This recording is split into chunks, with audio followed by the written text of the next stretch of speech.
Group, and I'd like to welcome you today. We are going to be recording this meetup, and we'll be posting it on our YouTube page at some point later in the next couple of weeks. So if you like what you hear and want to share with others, you'll be able to point them there. With me today are my partners in crime, Jeff Dix, our Chief Security Officer, and Anil Melwani, our Service Manager and a Senior Cybersecurity Analyst. And we have a guest today that you'll hear more about a little bit later. Noam is the CEO of Exigence, and he'll be talking a little bit more the main topic of our session today, which is incident response planning, why we need it, why it's important, and give you a peek into a platform that we've been using with our clients that we think is a great way to build incident response plans and execute on them. But before we get started with that, we did want to touch on a current breach that is still ongoing. It's the CDK Global ransomware attack that has really impacted car dealerships in the United States and Canada and beyond. So I'll turn it over to Jeff to talk some more about it, and then we'll segue into our main topic. So Jeff, take it away. Yeah, there's a cyber incident going on out there that's affecting up to 15,000 car dealerships. It's a central system that the dealerships use to manage inventory, schedule appointments, details about the data that they need access to make car sales happen and to run their dealerships. And it's started, I think it was on the 9th of June or thereabouts, and it was an initial hit that took some systems down. They thought they had it contained, started bringing operations back into a normal space, and then got hit a second time, and then they decided they had to shut down all their central systems that all these car dealerships use to conduct their business. So if you're trying to buy a car right now, it might be a little more difficult than it normally is, and I sure hope that they had an effective cyber incident response plan in place to help them get through that incident. But so that's the update on that. Now I'd like to take some time to introduce Norm Morgenstein from Exigence. Exigence became a partner of Alvarez Technology Group last year when we became aware of the services that he's been providing to organizations. And so, Norm, welcome to the meetup. And if you could spend just a few minutes giving us a little bit of background on you and your company, how you started in the space, what gave you the passion for it, and where you see the future going. Sure, thank you for having me over. So I'm Noam. I'm the CEO of a company called Exigence. We are a software provider out of Israel, and we've been active as a platform provider in the incident response space for a few years. Mainly started from providing larger enterprises with a tool to manage their day-to-day security and other incidents. And later on, around 2 years ago, we started working with customers more in the IR space. IR space are companies that do incident response. So what those companies do is, in and out, they manage security and incidents for all kinds of SMBs or larger companies that are breached, and they're either they need to, or they're told by the insurance to go to an IR company. So they started using our tool also for the actual incident response once an incident happens. But this got them and service providers like Alvarez and others to talk to us about the preparation phase. So in the preparation phase, I mean, like, are you prepared for an incident if it happens? Okay, so you're definitely, and working with a company like Alvarez, you're definitely investing in prevention as much as you can. You have all kinds of tools in place to prevent and to detect if things happen, and hopefully they will not happen. But as it turns out, I mean, of course, and you heard just now from Jeff and from others that incidents, security incidents do happen to companies. I'll tell you actually an interesting story that I heard from one of those experts in the IR companies that handle thousands of incidents a year. It's a company called Solace out of Austin. So he was telling me about all these small ransom incidents that ransom companies for $20,000 or $30,000, and I was saying, that's it? I mean, in the newspapers you read about millions of, so what, their ransomwares of $20,000 or $30,000. It said, yes. I mean, and really then I understood how much it really does happen, and they're not just going after the big ones. They're doing like a sort of spray and pray and going after smaller companies for smaller ransoms, but it's so everybody's a target. And the idea is, after you did all the right things to prevent, are you ready to properly respond if an incident happens to you? Do you know what you need to do? Who needs to get involved? Who do you need to notify? What do you do with your clients? Are there any regulation requirements that you need to adhere to? When do you contact your cyber insurance if you have cyber insurance? That's another topic that maybe Jeff, you want to talk about. But sure.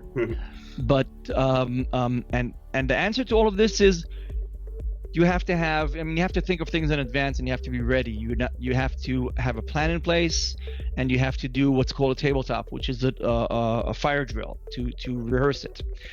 And what we have done is, we've taken our experience and the tool that has a lot of, moving parts and redefined tasks and people with their roles and all that, and build it into a predefined plan. So, consultants like Alvarez, a cyber consultant like Alvarez, can take the platform and use also, of course, content and templates that we provide with the platform to build plans that are not a 50-page document. Because if you end up having a 50-page document, first of all, it's very possible that you won't even find it when you need it, especially if it's on your network. And if you're smart, you print a copy of it and you keep it in the trunk of your car, but you might even not be available.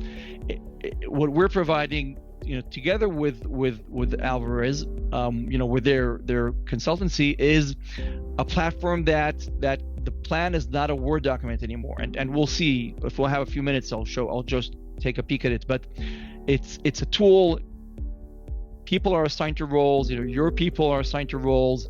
They get tasks that they need to fill out. They get a place that they fill out the information. They report what's going on. They document everything. So we will always be available regardless of what's happening with your network, and the tool will guide you through what you need to do in an incident. And also, it's not enough of having the platform. Make sure that you do a tabletop and you rehearse it beforehand. So I hope I didn't take too much time, but yeah. Thank you for that, Noam. I think I'd like to stop and just talk about something where incident response fits in the cybersecurity spectrum. We cybersecurity professionals refer to something that's called a boom.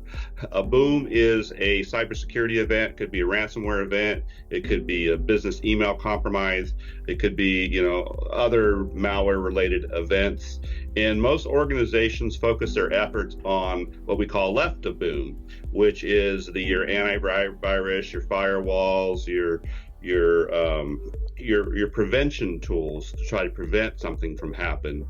But most organizations don't spend any time looking at what we call right of boom, which is where incident response fits in, and it is a very important and key item to be addressed by organizations, because when you have an incident, if you haven't done any preparation at all, it becomes super stressful for the organization. It's easy to make many mistakes. Even if you have cyber insurance, if you start doing things in the network in attempting to recover your systems, that may invalidate the cyber insurance that you have in place. So it's really critical to focus on the right of boom and in your recovery. And if you have a good plan and you do tabletops and test it regularly, that creates less stress for the organization during the event, because they practice, they have a plan, they practice their plan, everybody knows their roles, everybody knows what to do correctly, and it can minimize the amount of mistakes an organization can make during a cyber event. So with that, I certainly agree. Most of the incident response plans I've seen are in a Word document. The issue with that is, one, you pointed out that it might not be readily available. They're typically not maintained very well and kept up to date. And they're very general and broad in that a Word document incident response plan has to cover a lot of different types of incidents, right? It could be a cyber incident, it could be a flood, it could be a fire at a facility. And so to try to make that document to be as comprehensive as possible, it's very difficult, and most organizations don't do a good job of taking into all those different types of scenarios.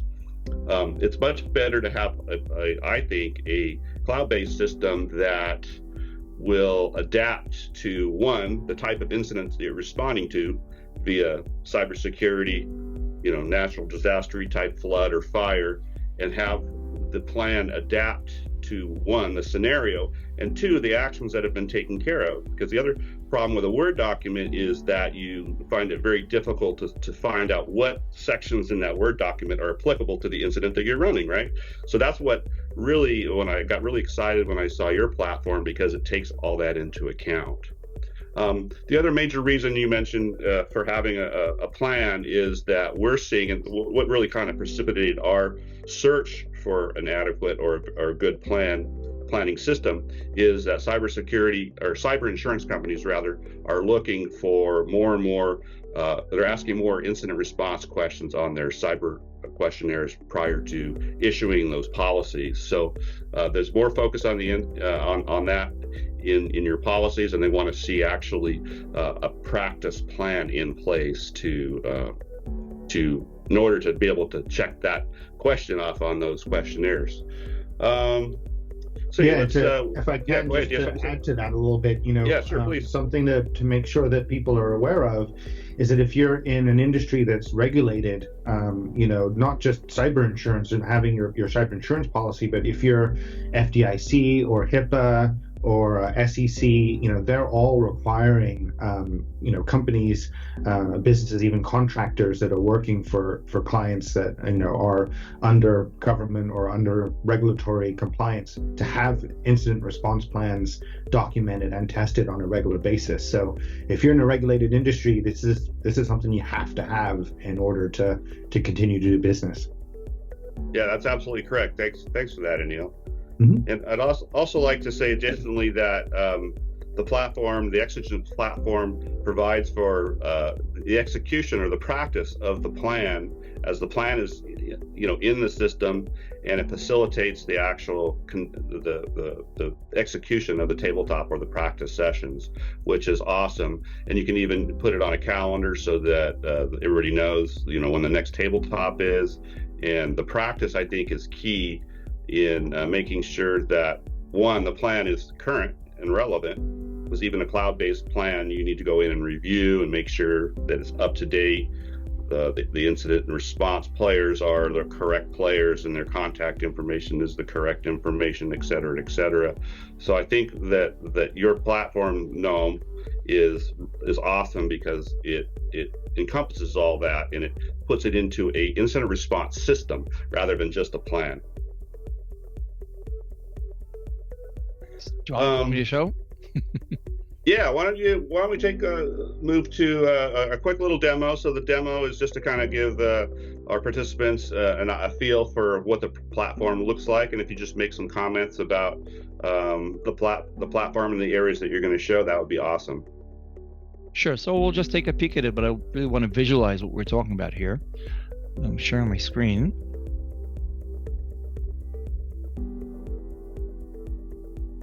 Okay, so imagine yourself in an incident, and instead of flipping through a 50-page document, you're in a tool. So you're in the situation room, and by you, I mean these team members over here. So there are specific people that have roles and responsibilities. Some of them are your service provider or Alvarez, but most of them are your people that need to get involved here, make decisions, communicate, talk to third parties, and so on. So here's Diana Ross, the CFO. She's of course in charge of finance. There's public relations and communication. Okay, some people are team members, and some are observers. Okay, so we see here all the different participants in the incident, in the situation room. We at the top section here, you see these detection, isolation, containment, investigation, analysis. These are called phases of the incident. So the way it's built, in the plan, and we won't of course show all of it today, but the plan has different phases. At each of these phases, the tool will guide you through what you need to do. So at each of the phases, it's going to tell you what you need to capture in the form, which is called the overview. Here there is a very comprehensive form, but this is what you need to do. You need to capture a lot of information. The form will guide you and will focus you on what you need to capture. So also, based on the type of the incident, the form itself, as Jeff was saying, will evolve, because there will be different sections that are relevant to different types of incidents and different phases. In the situation here, we also have a timeline.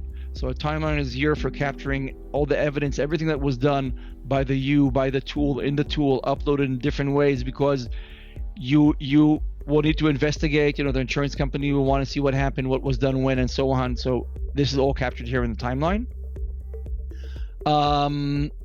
Jeff mentioned regulators. So regulators also, of course, govern what is your plan, but you probably also need to notify them if there is a breach, if you are regulated, as an example. So just using this as an example here to talk about timers. So timers are also pre-configured as part of the plan, and this one will tell you, hey, you need to communicate to your customers, and maybe you need to get an update from another firm that is involved. But you also have 69 hours before you have to meet your regulation requirement of notifying your regulators about a breach. Okay, so these elements are part of the plan. The form is part of the plan. Checklists in the incident tasks, initial assessment, isolation and containment, do's and don'ts. Okay, declaring an incident. So these checklists get populated as you move through the phase of the incident, and you get additional tasks that you need to do, key third parties that you need to consider. We want to make sure that you don't forget to get in touch with any of them. Some of them might not be relevant, but this is a decision you need to make and think about during an incident. Again, the tool will guide you through it. We spoke about the team. Okay, Scratchpad is here for notes. The idea is that everything is contained here in this situation room, in this virtual room, because this is disconnected from a network, so this is always available. Okay, you even have here, as part of onboarding you on the plan, you even have here some files that let's make sure that they're available to you if you're not able to access them for some physical or security reasons. So let's have a copy of your insurance policy, your employee list, okay, and stuff like that. And you can also integrate it with, and that's of course part of the service that you get, integrated with chat and conferencing to have, if you want, even a full, more of a war room capabilities. Okay, and everything that you're seeing here is governed by the plan that is that defines all the actions and all the groups and the roles and people that are assigned to them and so on. But this is just to get an idea of what it's all about. Jeff, unless you want me to point anything else. I don't think so. Just talk about how our participants can, and what's the effort to establish their own plans and modify, or maybe take a template plan and modify it to their purposes and needs. Can you kind of talk a little bit about that capability and what the effort is to do that on behalf of a customer? Sure. So when you create a customer, or when Alvarez creates a customer for you, so they have a bunch of templates that they can choose from, and of course, you will decide together which template is relevant to you, maybe based on industry, or size, complexity, and so on. Once you have your response plan here, as was built off a template, you can make any adjustment. Let's separate. Let's differentiate between, I would say, a simple onboarding that you must do and a more and some more complex adjustments. So, simple onboarding, if you quickly want to make sure that you have a plan and it's available and all that, what you need to do is you need to do four things. You need to add your team members. Okay, add your people into here. Alvarez people, if they're part of your response team, their security staff and IT staff are here, but you need to add your people, CFO, HR, what we discussed. You want to put them in groups because groups are part of the plan. Very important, assign them to roles. Who's in charge of human resources? Okay, a few clicks and they're assigned to role, which means that they will get automatically called in when they need to, and upload those relevant files. Okay, that we spoke about. Now, if you want to make, and here I'm going in a bit deeper as Jeff requested, but if you really want to adjust it to you, it's fully configurable. You can change the form. that we've seen a minute ago. You can change the entire what we call the response framework with all the different phases and actions within phases, so you can make it as adopted and as specific as you want to your needs. And you can even add text to it and add text to it, some policy statements. You can have your lawyer rephrasing this according to, when I'm not talking about the response element themselves, but policy that states, your requirements and regulations and so on. And so change anything you want here. And once you're done with it, it's not only the tool. You can also have a physical copy if you want, and you can send it to your board or your legal advisor. So you can also click on review and export. And Jeff was talking about making sure it's up to date. So the tool also tells you that you need to approve the plan, and you do it over here, and this approval expires within whatever you decide to configure. Okay, so to make sure that everything is up to date. So, we just spent a minute or two here, but here you can basically take the template that you got and configure it for your own needs. Yeah, I really like the aspect where the plan expires, which forces an organization to actually look at the plan and update it again and reapprove it. And then, you do that before you do a tabletop exercise, right? That would be a high priority is, hey, we're going to have a tabletop on this date. Somebody better go in and take a look at the plan. And since it has that expiration kind of function, it just reminds you and says, hey, you got to take a look at this, make sure all the data is up to date, that the steps that you're going to be taking are the correct ones. And it gives you, that opportunity and the reminder to keep that plan up to date, because a plan that's not up to date for incident response is pretty worthless. If it's got the wrong people in there, the wrong contact information, and the wrong steps, it's not going to be very effective. So that's why I like to call your system, Noam, an incident response system and not just a plan. Right. At the end, if you have an incident, that's trivial. I haven't even said that, but if you want to do a tabletop, not if you want to do, you should do a tabletop. So you will simply start a new tabletop, and we even have some storylines to help you drive the tabletop, like some examples of what happens during a business email compromise or ransomware and so on. But and you rehearse it. You start from the beginning and the tool, and you do all the actions. So you do this fire drill, and the whole idea is if you do have a real incident, it's ready for you here. Here is where you're going to go. Your people are there. They're assigned to roles. They've already tested it, and they're ready to respond and document everything they're doing as efficiently as possible. And by the way, regarding these expiry things, the tool will send you a reminder that it expires, that you need to renew it. And in general, by the way, the tool also handles communication, so you can push out updates, an email and text messages. We make phone calls, so that's also covered as part of using the platform. Because Sure.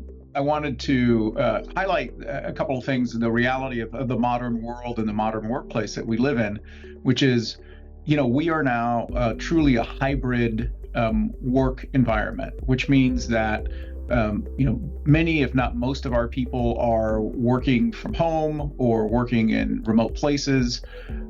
We use third-party providers. Most of us don't have internal lawyers, or we don't have internal IT departments. We're relying on, MSPs like ATG to support them.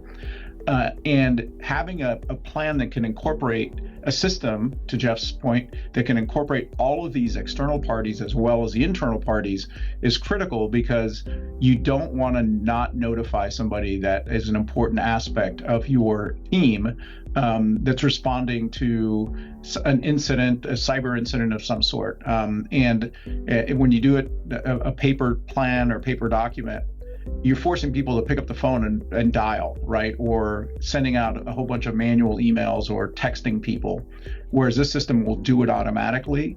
And it's a platform that I think can be customized, not just for cyber incidents. You can use it for, unfortunately in today's world, active shooter situations. If you happen to have, somebody loose on your campus and you need to notify a bunch of people and get them out, you can. Yeah, or flood. We have floods around here, from time to time where facilities get flooded out, so you could have a plan for that, or fire too as well, in areas that are very susceptible to having fire. So I think it's great because it's not just, and I thank you for bringing that up, Louis, because I wanted to make sure that people are aware. It's not just for cybersecurity incidents, which is what we're interested in with working with our clients on, but it could be an incident response system for all types of different disasters that require an incident response. And if you live in California, don't forget earthquakes. Yeah, so, yeah, earthquakes too. Or the global pandemic that we all just went through, which hopefully we'll never have to do again, but good to have a plan in case it does happen again. Yeah, that's great. That's great ad. If you're an ag company, imagine if you have in agriculture, you have recalls where you have to notify people that, hey, the authorities have decided that we need to recall a certain product. What are the steps we need to take? Don't make it a fire drill.